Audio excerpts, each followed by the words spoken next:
Tere! Täna me läheme ekskursioonile. Mitte küll bussireisile, aga sellisele mõttelisele reisile. See tähendab seda, et me teeme väikese ringreisi mööda varauusaegse Euroopa poliitilist kaarti, vaatame, millised riigid sel ajal Euroopas olid ja kuidas nad omavahel läbi said. Lihtsalt selleks, et te orienteeruksite selles, millest edaspidi juttu hakkab olema. Sest kuigi uusaeg on tänapäevale palju lähemal kui need ajastud, mida me oleme varem õppinud, siis mõnes osas oli tolleaegne Euroopa kaart ikka hoopis teistsugune kui tänapäeval.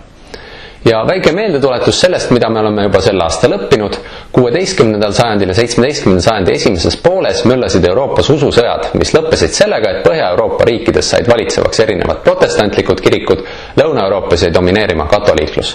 Need sõjad puhkesid küll peamiselt usulistel põhjustel, aga need kujundasid mõnevõrra ümber ka riigipiire ja Euroopa poliitilist kaarti.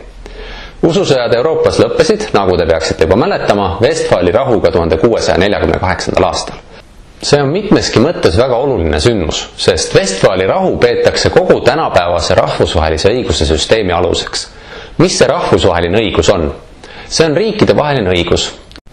Kui keegi röövib näiteks teise inimese rahakoti, siis sellega tegelevad Eesti riigi kohus ja politsei. Aga kes mõistab kohut siis, kui mõni riik teeb segadust, näiteks võtab ebaõiglaselt teise riigi territooriumi endale? Selle jaoks päris kohust ja politseid ei olegi. Küll aga on teatud põhimõtted, millest riigid peaksid kinni pidama ja see ongi rahvusvaheline õigus. Ja seal Vestfaalis nüüdseks juba rohkem kui 3,5 sajandit tagasi lepiti kokku sellistes rahvusvahelise õiguse põhimõtetes. Esiteks, rahvusvahelise õiguse silmis on iga riik, ükskõik kui suur või väike, võrdne. Ja teiseks, et igal riigil on täielik suveräänsus ehk ülemvõim oma territooriumile ja teised riigid peavad tema territooriumi puutumatust austama. Näiteks ei tohi teise riigi mingi piirkonna kodanikke ässitada riigist eralduma ja nii edasi. Reaalsuses muidugi on nii, et kui mõni riik ei pea neist põhimõtetest kinni, siis ei pruugi midagi juhtuda. See kõik sõltub sellest, kas teised riigid otsustavad kuidagi seda reeglite rikkujat karistada või mitte. Igatahes neid Vestfaali põhimõtteid peetakse siiamaani väga oluliseks. Vestfaali rahu järel oli Euroopas mitmeid suuri ja väiksemaid riike, aga ükski neist ei olnud nii-öelda peajagu teistest üle. Lisaks sellele, millest ma just rääkisin, kujunes rahvusvahelises poliitikas välja ka selline põhimõte, et riigid jälgisid võimu tasakaalu. See tähendab seda, et üks riik ei tohtinud saada teistest liiga palju tugevamaks ja seepärast sõlmisid riigid liite vastavalt niimoodi, et kõige suuremale ja tugevamale vähemalt ühiselt vastu saada. Nii, aga nüüd lähme ekskursioonile ja esimene peatus on Prantsusmaa.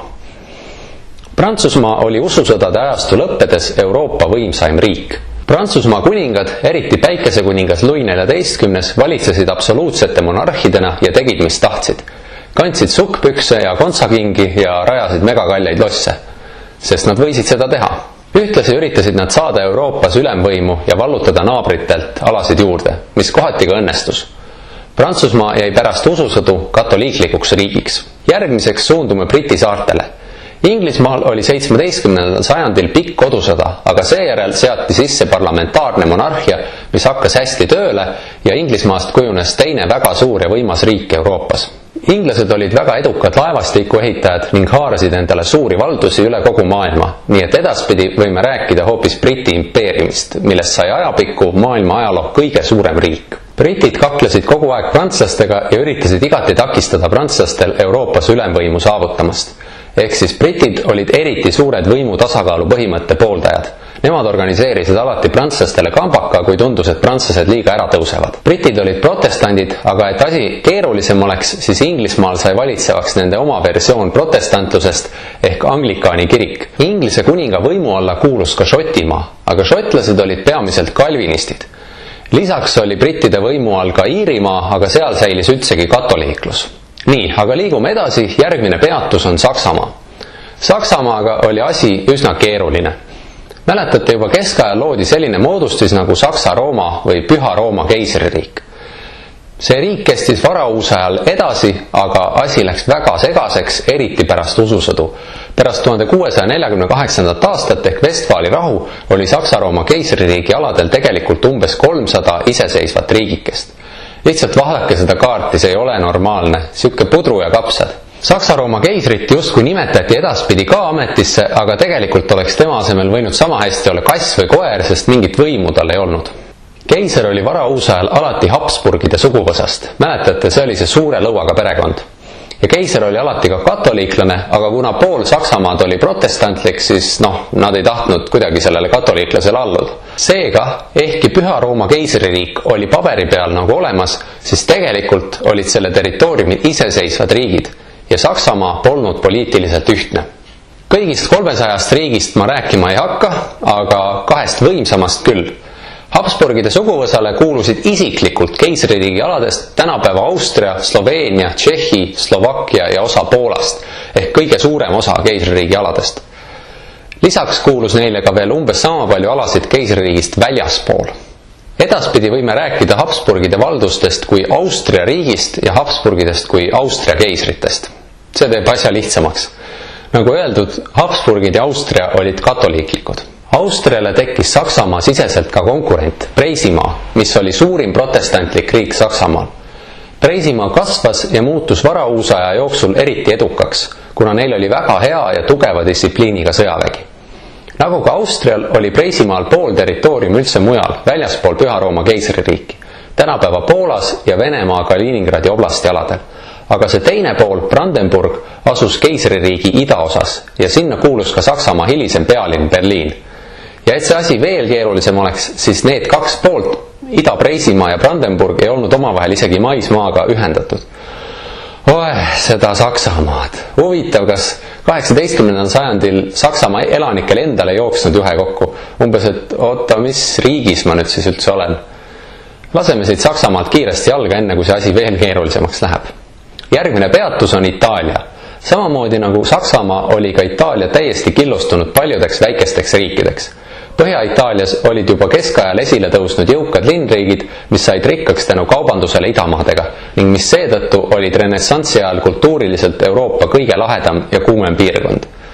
Varauusajal olid Itaalia linnriikidest kõige edukamad kaupmeeste vabariigid Veneetsia ja Genova. Edasi liigume minu lemmikute hollandlaste juurde. Nii nagu Itaalias olid ka Hollandis jõukad kaubalinnad ning nagu me oleme eelnevalt juba teada saanud, võitlesid nad varauusajal end Hispaania võimu alt vabaks ja moodustasid ühendatud provintside vabariigi, kus valitsevaks usuvooluks sai kalvinism. Ja siit edasi kohe Hispaania päikese alla. Hispaania oli 16. sajandil maadeavastustes kõige edukam riik ja haaras endale tohutud valdused Ameerikas.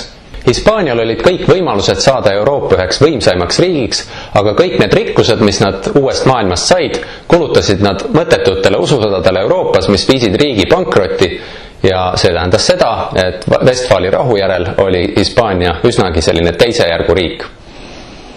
Samuti katoliiklik Portugal lõi ka maadeavastustes tublisti kaasa, aga Euroopa poliitikasse eriti ei sekkunud. Nii lapsed, nüüd tuleb poepeatus, aga pärast seda tuleb üks põnev koht.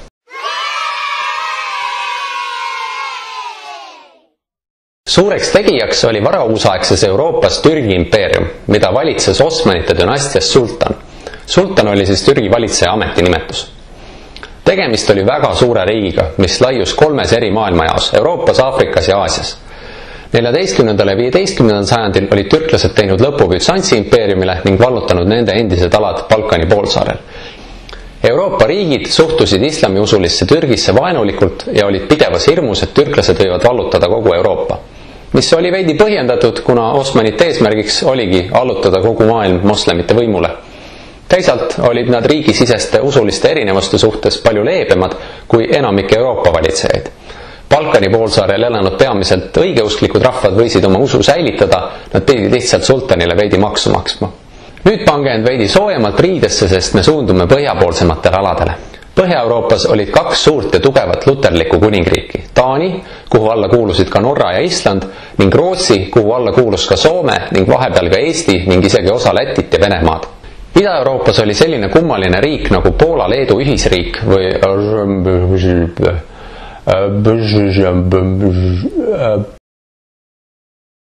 Rzeczpospolita. See riik oli katoliiklik ja poolakad ja leedukad on siiamaani pühendunud katoliiklased. Vahepeal oli tegemist isegi Euroopa suurima riigiga, mis ulatus Läänemerest Musta mereni, aga neil õnnestus kuidagi luua nii saamatu riigikorraldus, et see riik ei suutnud enda eest seista ning 18. sajandi lõpus naaberriigid Venemaa, Austria ja Preisimaa lihtsalt neelasid Poola riigi alla, lihtsalt jagasid ta omavahel ära. Reaalselt ajaloos ongi sellised sündmused nagu esimene Poola jagamine, teine Poola jagamine ja kolmas Poola jagamine. Ja viimane peatus enne koju jõudmist on idanaabri Venemaa juures. Euroopa idaserval oli siis varauusajal õigeusklik suurriik Venemaa või siis teisiti tuntud ka kui Moskva suurvürstiriik. Moskva oli varauusaja alguseks ühendanud Vene vürstiriigid ühe valitseja võimu alla ning alistas järk-järgult ka mongolite rajatud kaaniriigid Volga jõe ääres ja Siberis. Venemaa pööras pilguga lääne poole ning pidas sõdu Poola ja Rootsiga, aga sellest jõuame juba Eesti teemade juures lähemalt rääkida. Ja sellega meie ekskursioon lõpeb, see oli siis ülevaade Euroopa kaardist varauusajal ja võtame kokku, mida me siis täna õppisime.